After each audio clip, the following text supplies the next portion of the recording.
Good morning, good afternoon, good evening, wherever you may be, and welcome to Beyond Imagination, the future of creative technology, hosted by Technicolor Creative Studios. I'm Dan Sarto, publisher and editor-in-chief of Animation World Network. You know us as AWN.com. And it's my pleasure to be with you today for what should prove a lively discussion with a fantastic group of panelists. Today's topic is animation, a story of collaboration. Any animation project starts with a blank page. From characters to environments to the tiniest details, everything needs to be created from scratch. And it's all the result of a close collaboration between filmmakers, producers, creatives, and artists. In this roundtable discussion, our speakers will share their insights and experience on how creative is born, the challenges of working with partner production studios, and the importance of collaboration to make films and series successful, even beyond imagination.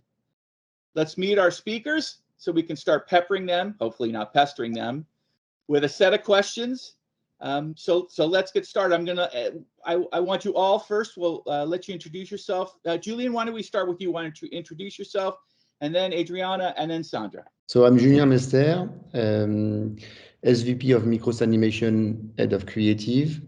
I've been at Mikros since 1998, first as a VFX soup, then, spending time to grow the company with the team back then, becoming a chief creating officer, a deputy CEO, a CEO, and now an SVP of Mikros Animation. So a long story at Mikros and a true passion for craft and for visuals in any form, and especially in animation today. Welcome. Adriana? Hi, I'm Adriana Cohen. I am also an SVP at Mikros Animation. I'm the global head of production. Prior to this, I was the head of production for Blue Sky Studios. And now I'm just here having fun with Sandy and Julian at Mikros. Great, welcome. And Sandra? I'm Sandra Ravens. I am on the other side of the table. I am producer of a film called Tiger's Apprentice. I've had a long career in animation, starting at Disney to DreamWorks to Sony to running studios. I've been on both sides of the table. I'm on the side of the table that I prefer, which is being a producer of a film. Welcome to all of you. I'm going to jump right in so we can take best advantage of your time. This first question is for all of you. Sandra, why don't we start with you? Animation may be the ultimate collaborative art form from your perspective. What makes animation so special, and what does animation provide you and provide the storytellers you work with that live action doesn't? Well, I come from live action. That's where I started my career. So I've been with very, very talented directors, writers, production personnel in live action as well. But they're not all artists. And when you're in animation, you're working with artists. You're working with people who love the art form. And that art form doesn't necessarily have to be a computer. It could be hand animation, which I've done, stop motion animation, motion capture animation. There's many different types. But I think what makes our world so special is the artist and the talent I get to work with. It is not an auteur type of filmmaking. It's not just one person's vision. Everybody contributes to the vision of an animated movie, and that's probably why I love animation the most. Adriana, what about you? I agree wholeheartedly with a lot of things Sandy said. I too started in live action, and live action, God has a big hand in what you're doing. You show up to shoot and you have a rainy day, a cloudy day, whatever. You're changing everything. In animation, you're creating the entire universe. You're creating the stars, the sky, the eyes, everything about what you're doing. And to that end, it is the purest art form there is right now, that you get to participate in as a team. Julian, what's your perspective?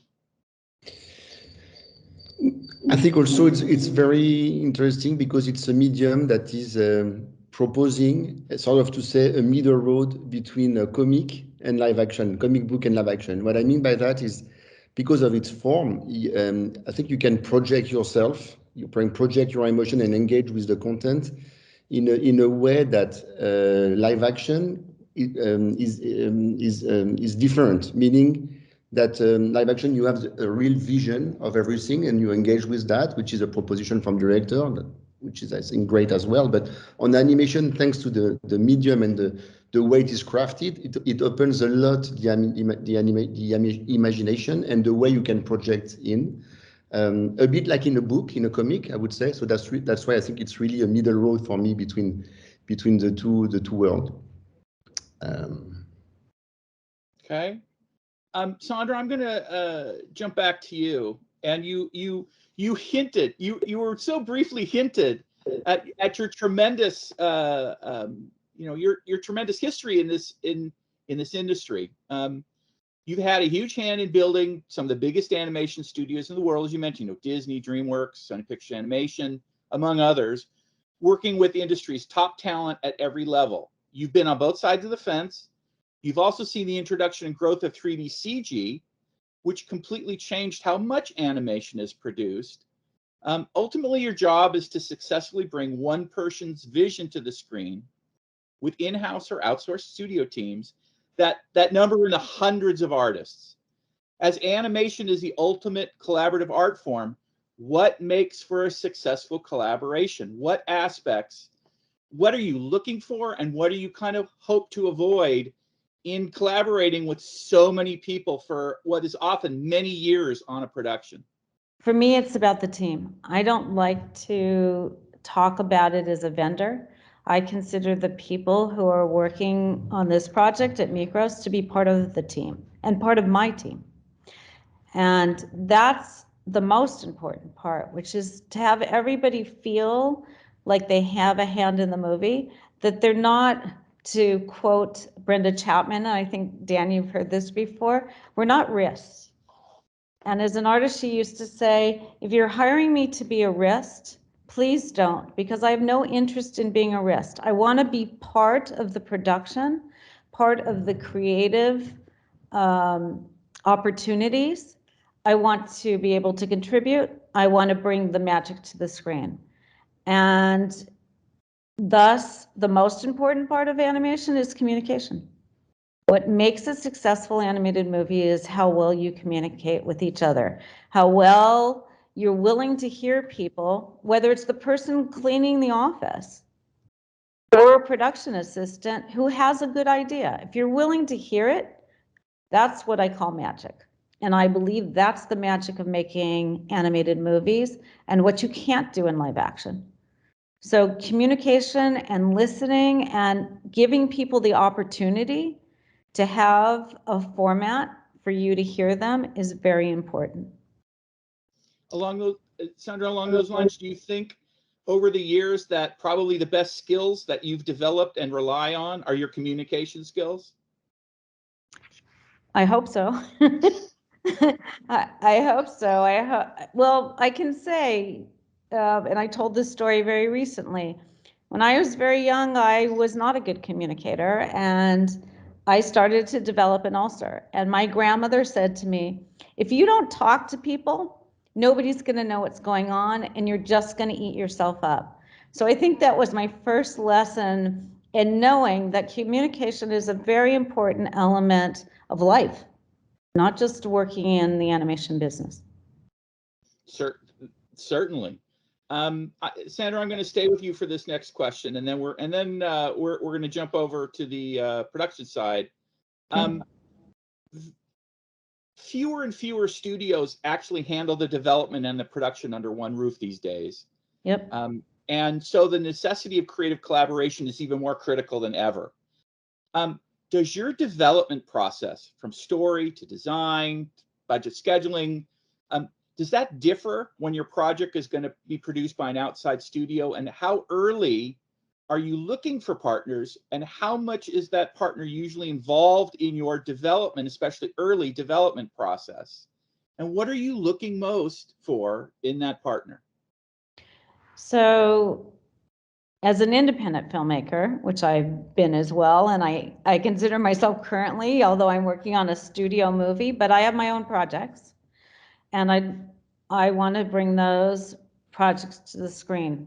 In order to do that in today's world, unless you're very wealthy on your own, you need to find a financial partner to help you. Somebody to help you, somebody who wants to invest in your project, in the script, help you get a writer on board, because you're not going to be able to set up a project today. It's very hard unless you come in with the script at a studio. And then if you're doing a more independent or more for a streamer, you need to take it all the way through where you get your entire movie financed so that you can bring it to distribution to be purchased.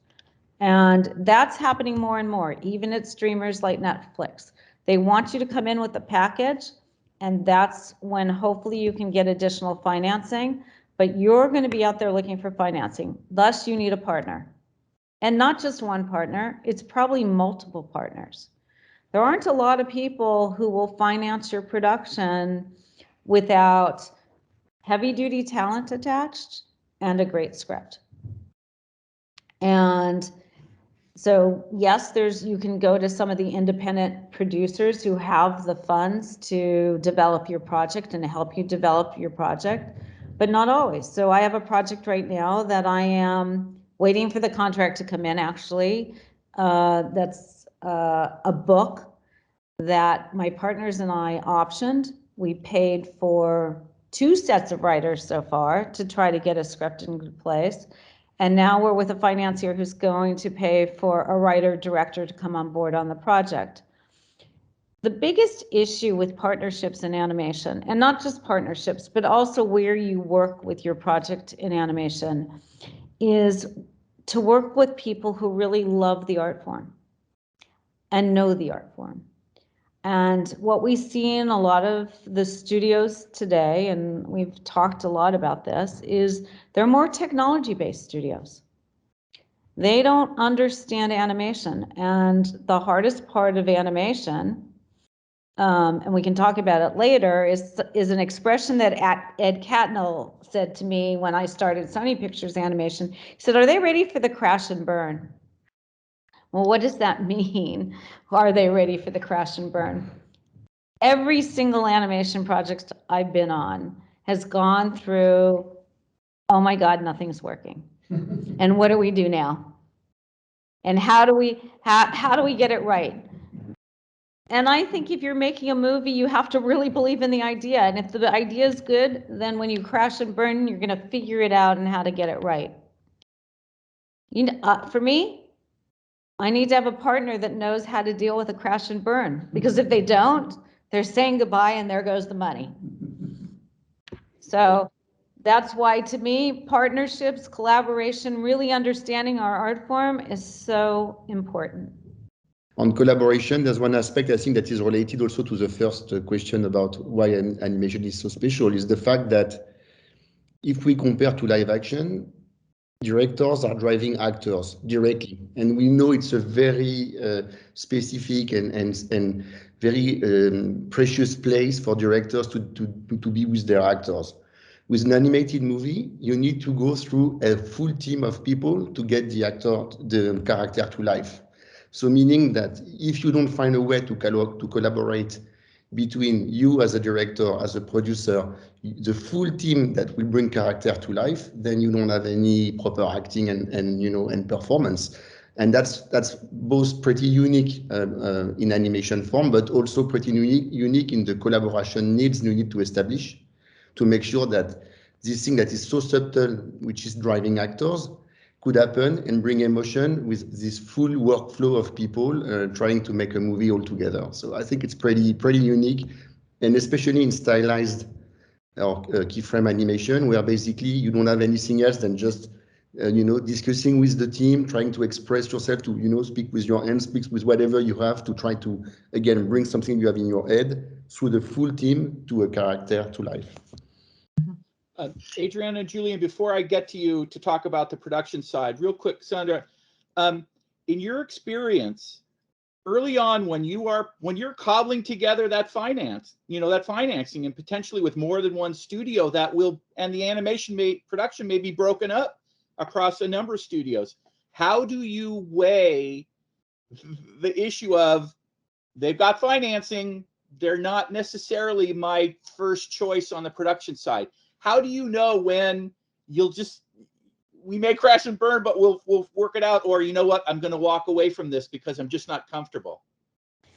Well, I haven't ever walked away from anything. So, you know, what I like to say is what's the expression? When the going gets tough, the tough get going. Yeah. And that's what you have to do in animation. You just kind of got to dig really deep and keep on going and hope that it would be right. Having said that, I did have a collaboration and a financing with a partner, who I completed the movie with that partner, was supposed to complete additional films with that partner. But the partner decided that they were the director and that they would put a director credit on the film. They were going to take a director credit on the film, and they were going to make editorial changes that were substantially different than the director who was assigned to the film. At that point in time, our paths needed to part because I believe in our director. I do not believe the financier or the head of the studio should become the director of the movie, because the visions and the movie change. And today's world, that understanding, because we are not Directors Guild, we're not protected under the Directors Guild, it can happen in animation. And that is maybe one of the downfalls of our process, is that we have no protections for our directors and no protection for our writers except their personal contracts that they negotiate. Right. From the production side of the collaboration, what is the optimum way you hope to come on to a project? Who on the client side do you start collaborating first? What are your early goals? And how important are those early stages to how you cast artists and basically build the pipeline and start up the production on your side? Every project has a different starting point. Some projects come to us and are now approaching us to even help them do some of the design with them. Other projects, they've figured out kind of what they want to do, and they want us to help them execute. So everywhere in between there, we get approached. Julian could speak more about the history of Mikros, but in the last year, this is what I've seen. Our goal really is to meet the people who are coming to us where they are and provide the most optimal point to dive off on. So if the project, we have a few things going on now, and if the project requires more of a stylized look, then we start looking for those kinds of casting, especially depending on, one of our projects requires a very fun athletic movement in animation, and so all of the people we casted in animation kind of reflected that in their backgrounds. In other films, it's more talky, more expressive. We look for those kinds of different things. But in today's world, resources are very tight. So you try to cast as much as you can in the seniors and leads, and then hope that they can navigate downwards. That's the place where you make the huge effect on films. I'm sure Sandy can speak to how important a hoka is, how important the visual effects person is.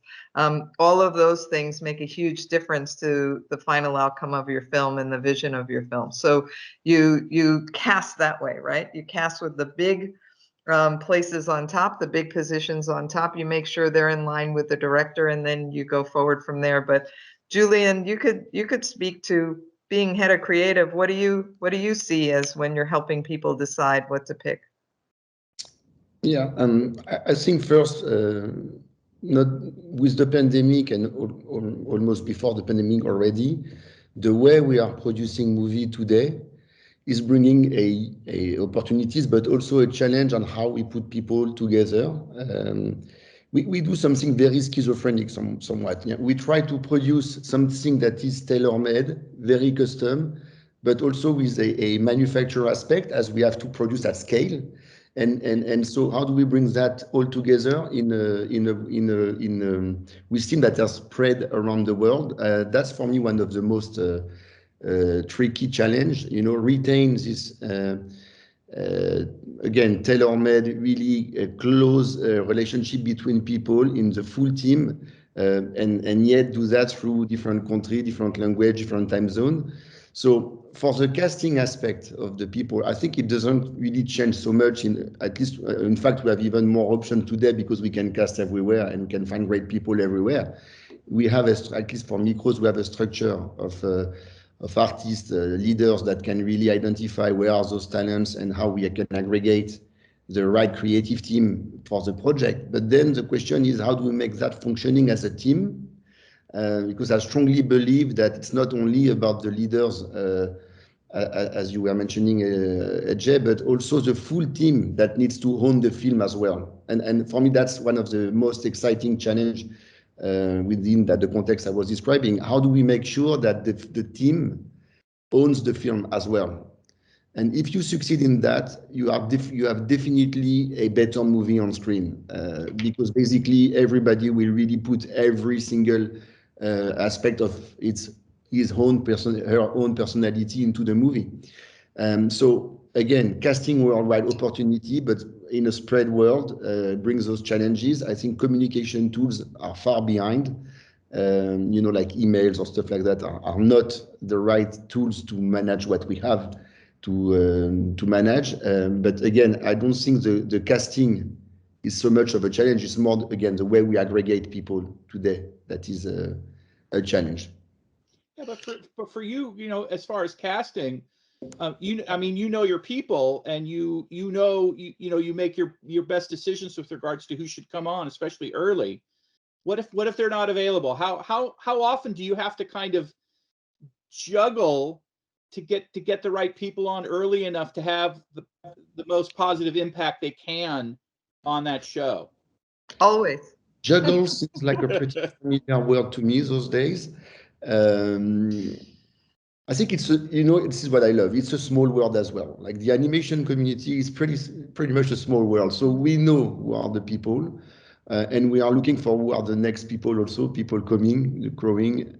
So depending on projects, we always do the same. We try to understand what is exactly the heart of the project, the director's, producer's vision. That's where AJ, myself, we are early stage with the rest of the team to try to really understand what is the creative challenge.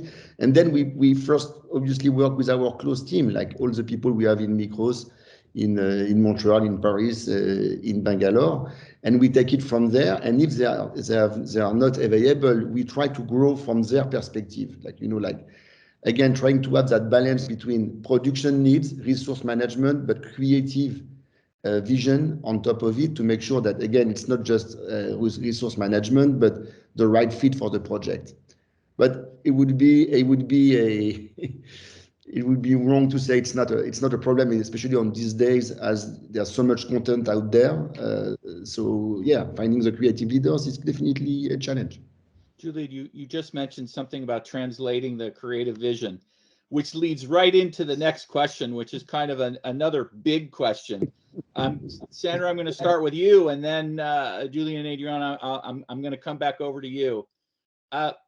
Sandra, as a producer, one of your most important jobs is to help translate the vision in the mind of your directors, the EPs, the showrunners, translate that and facilitate that translation to the production company, and help assess and manage the effectiveness of that effort over the course of the production. Share some of your strategies and techniques in playing that critical role in the collaboration, because as you say, communication is key.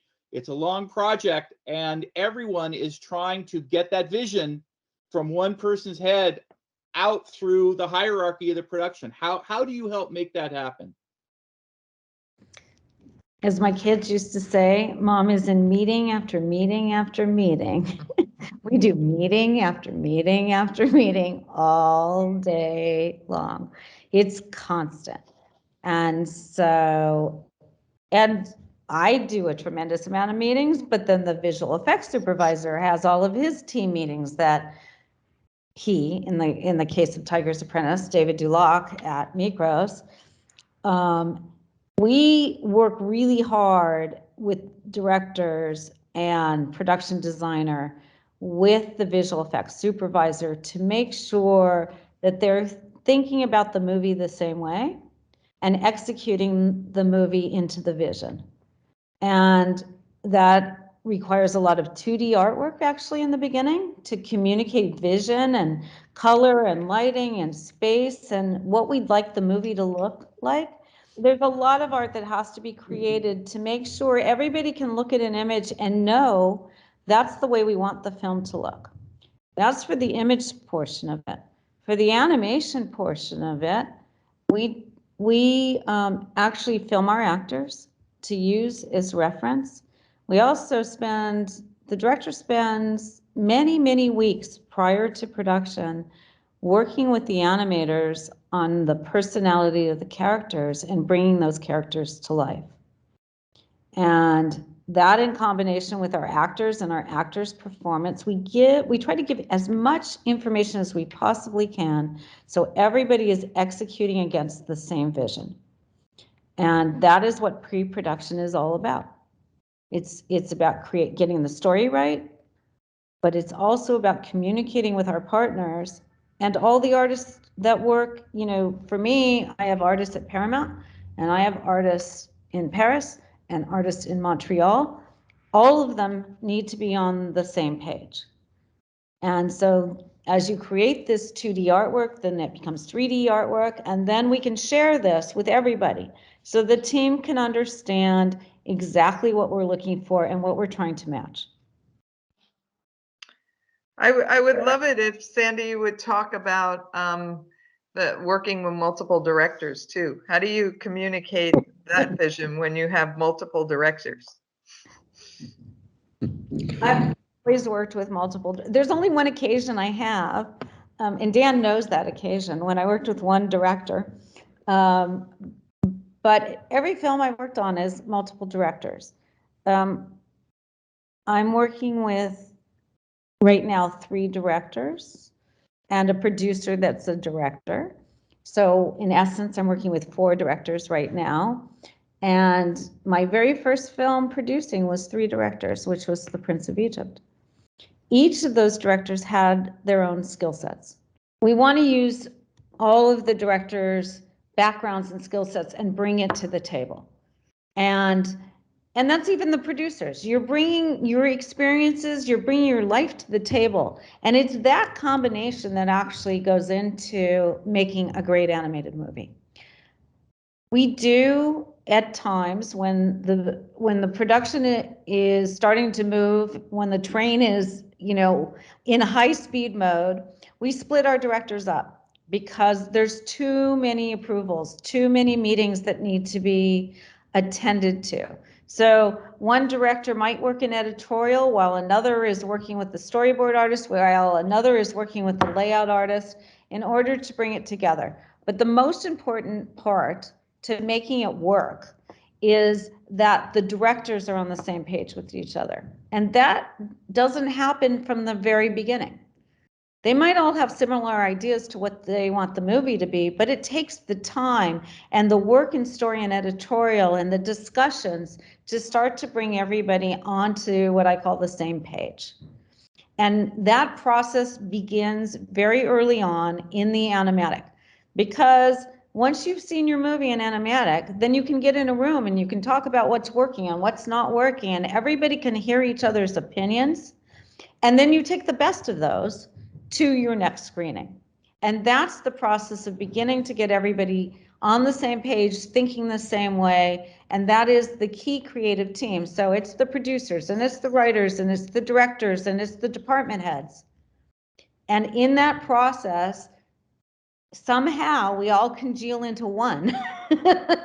So we're not giving an artist one piece of information, another director comes in and gives them another piece of information, and then you get confusion and chaos. And that's the last thing you want, is that confusion and chaos. Certainly, certainly. Julian, we talked about a little bit about this the other day from your perspective on the production studio side. You know, getting that one or more directors, one or more producers. What are some of the challenges for you, and what are some of your strategies with regards to helping make sure that that creative vision that is in one or just a few people's heads gets to your teams and effectively, gets translated into what's needed on every frame of every project? I mean, I think Sandy covered it already a lot, but it's true that finding the right creative people that will fit not only the project but also the directors, because I really believe in the relationship aspect. It is about relationships. So the people that will be drive the project are absolutely critical to make sure that they can translate and also bring the team in connection with the director's vision. I think it goes, as Sandy said, with a lot of talking, a lot of visual discussion around visual, sharing things that we like, sharing things that we dislike. There's a lot of that for me, at least early stage, when we try to understand what's the movie about. And then again, creating those moments where people can be together and listening the director's vision, where the visual effects supervisor and the creative leader from Mikros side are maybe asking questions to make sure that the directors are expressing in the best way what they have in their mind, and then during the production making sure that those people are still helping the team to make sure they really get exactly the director's vision. But more than what we do today, as Sandy described, I think it's really our reality. We are looking also towards the opportunity of today's technology, because there's one thing I strongly believe on the challenging side of today. If I'm comparing to 2D animation, it's pretty straightforward to understand what's the vision, because it goes from your brain to a drawing that you can exchange, and you have the quality of the drawing, you have the expression, you have the intention of the mind of the director or the production designer. If you go live action, you have the set, you have the actors, and you can have a direct read on what's going on. With CG animation, for me, what is tricky is the state of technology of today makes it still pretty complicated overall. Like a lot of steps before getting the right quality, a lot of steps before getting materials done. So we can discuss with directors and producers, is it really what you want? Is it really the vision you had? It takes a lot of work. The opportunity of today, and this is where Mikros is going, not only Mikros, TCS, and probably a lot of people in the industry, is to bring context view to creative people as soon as possible.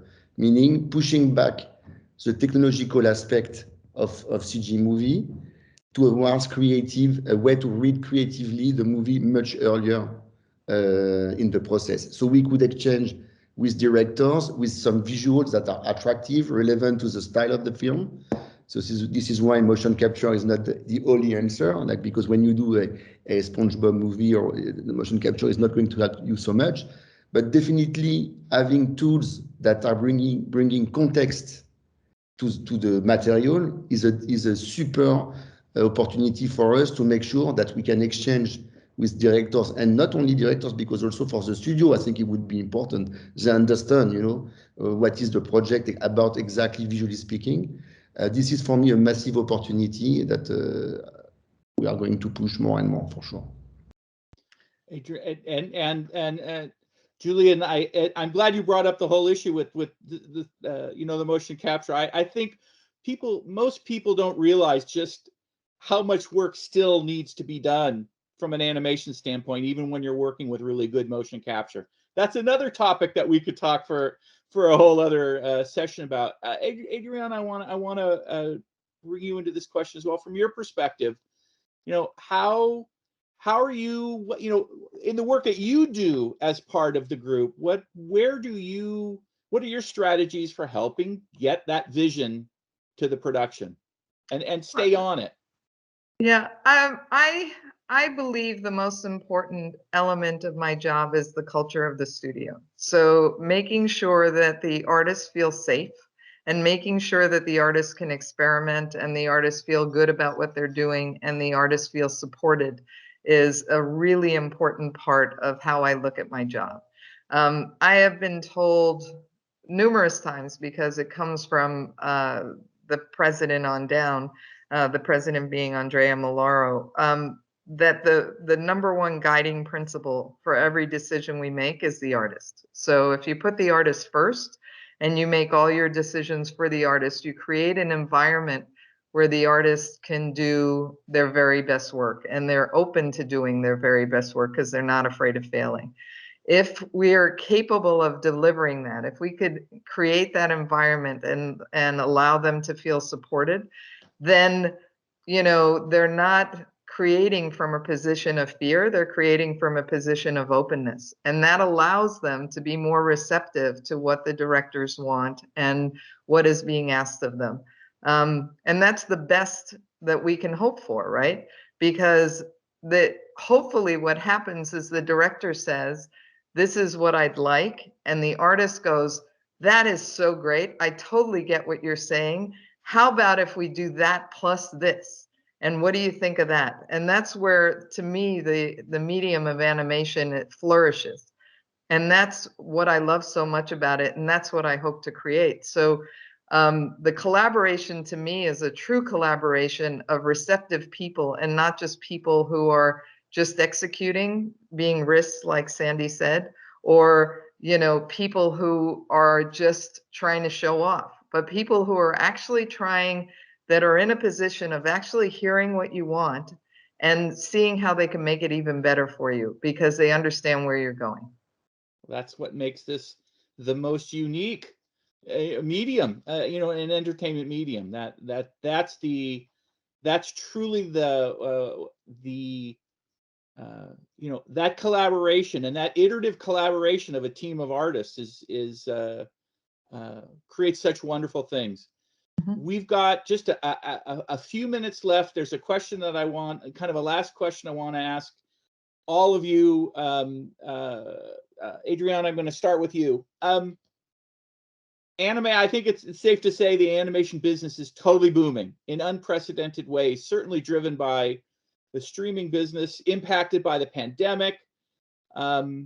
You know, there's so many places that this animated entertainment content is consumed that we never dreamed about years ago.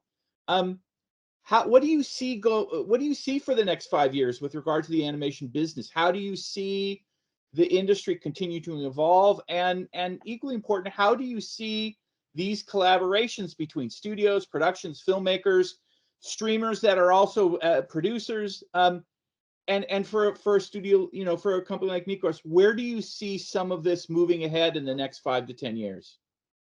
There are two things I pray for. I pray the animation business, art form, everything about it doesn't get diluted. I pray that there isn't so much animation out there that we stop really striving for great animation and we just start making it. But in the same way that we went from film to digital, it's always a scary crossover, right? In this moment in time, people are being discovered in all four corners of the earth that we didn't know existed, and they're getting their chance to show that they can do it. So, you know, where one thing is going out the door, another thing is happening, and the talent we're finding all over the world is off the charts. So I'm excited to see what they can do, and I'm excited to see what they bring to the story. Julian, what do you see as far as this evolution coming over the next 5 to 10 years? For me, we are right now in a very special moment, right? We've never seen so much content out there. All the models are changing. They were changing before the pandemic, and the pandemic played as an accelerator, changing those models. And I think in the next 2 years, this is about finding those positions in that new ecosystem that will make you strong for the next 5, 10 years. I would think that in 5 years from now, it's going to be probably more streamlined. The ecosystem will be probably slightly different, but the people who will take position now will be strong, I think, in that time. And as far as Mikros, the opportunity for me is pretty crazy. Like, we have this capacity to work at scale, right? And we have this also great opportunity to have passionate people. If we can align both, supported by crazy technology, as I was mentioning before, I think we can be in a unique position and bringing to creator of the world not only a tool set, obviously a tool set, but a team of people that are keeping this passion for craft, this passion for doing your job. I really always see our job like making some jewels. It's okay. We do it at scale, and that's sometimes the frightening aspect of it. But if we can keep this passion for making small things, in making things that are let's say really matching the director's vision, like keeping that aspect of things within that big ecosystem, I think will be in a strong place. Sandra, we're gonna finish up with you. You've been in this business a while, as all of you have, and you've seen a whole lot over that time. I'm going to go out on a limb and say you're probably as busy as you've ever been, because the industry is as busier than it's ever been. What do you see with regards to the continuing evolution of the industry, all these new and growing collaborations between all the players? What do you see? How do you see this growing over the next 5 to 10 years? Well, for me, I'm a storyteller first. I think there's a lot of stories that haven't been told. I also love the art form. I think there's so many types of art and styles of art that haven't come to the screen yet.